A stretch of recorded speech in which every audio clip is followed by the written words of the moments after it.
The founders really do need to be clear about gaps in the team.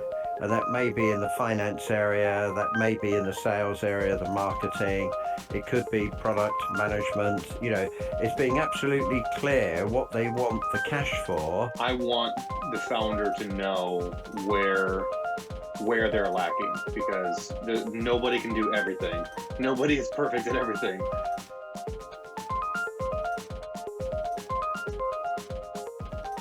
Did you have some Zoom meetings or some investment meetings where you just thought, yeah, they're really missing blank. They just don't get it, or they really just missed the mark on this.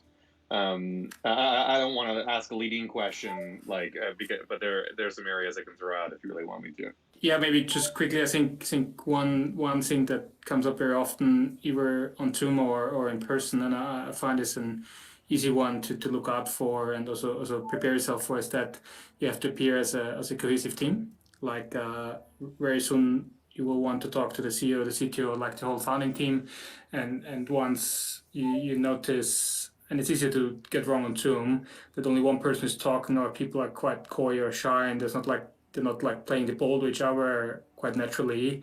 That never leaves a great impression, and always raises a couple of question marks. And I think most teams, they might behave very naturally towards each other, but then in front of investors they suddenly get a little bit cramped up, or somebody's just taking the lead and not shining light on other team members. So that's never a good thing. The other thing I would suggest is that the founders really do need to be clear about gaps in the team. And that may be in the finance area, that may be in the sales area, the marketing, it could be product management. It's being absolutely clear what they want the cash for. And it's not just about doing more development, but it's being very specific about building out their team and what that is going to mean to their growth and their market engagement.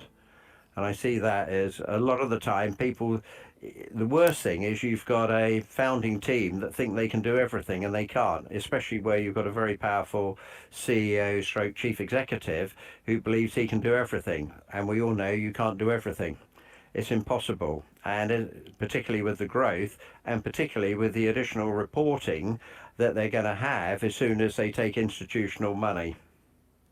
Yeah, maybe to add on to that, very often when we are in a meeting with founders, one of the things that they often try to do in meetings is they try to present themselves as a very positive stuff, which is really great. But at the same time, they also lack the awareness sometimes in terms of saying, okay, what's missing in my team? What is the current obstacle in my go-to-market strategy, for instance? Is my pricing correct?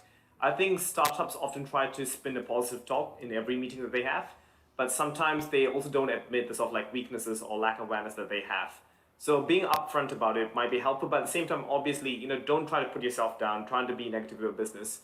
But it's always good to be upfront and honest about what's going on with your business and trying to identify, okay, sure, we might not have the greatest sales strategy right now, but we're going to hire a good sales director or a good sales team to actually overcome this. To try to spin out a positive angle from that, rather than just saying everything's going to go well, our CEO is going to do everything from tech development down to the sales. I just love that advice. I've heard that, I think at a different panel a few months ago, someone said, I want the founder to know where they're lacking, because nobody can do everything. Nobody is perfect at everything. So having somebody that has that self-awareness is a very strong indicator that they're going to lead a good team.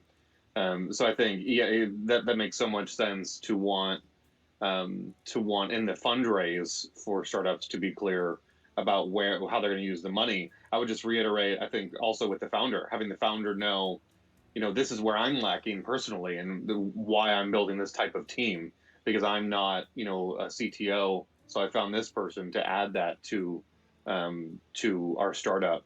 I love this discussion. Any other input from the rest of the panel on kind of team and making it clear what the money is for? The one thing I would like to add to that, Andrew, as well, is the best founders are those that hire people much better than themselves. And don't feel under threat, but recognize that by having much better people around them, they're going to be so much more successful, and not hiring in their own image, which is the other challenge.